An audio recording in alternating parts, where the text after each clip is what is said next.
Hello दोस्तों, तो मैं आज बात करने वाले खेसारी लाल यादव जी और नेहा पाठक का बहुत ही ज़बरदस्त बोलबम सॉन्ग के बारे में, जो कि कल सुबह में इसको रिलीज किया जाएगा।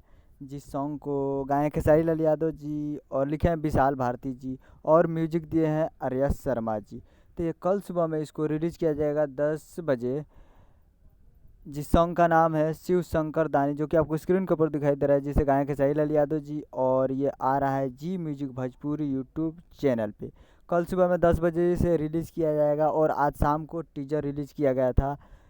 करीब 12 बजे मतलब रिलीज़ किया गया था टीजर। और कल 10 बजे 3 अक्टूबर को, बल्कि 3 अक्टूबर नहीं 3 अगस्त को रिलीज़ किया जाएगा फुल वीडियो सॉन्ग। तो आप लोग जाइए और जी म्यूजिक भोजपुरी यूट्यूब चैनल पर फुल वीडियो सॉन्ग सुन सकते हैं और म्यूजिक दिया है आर्या शर्मा जी।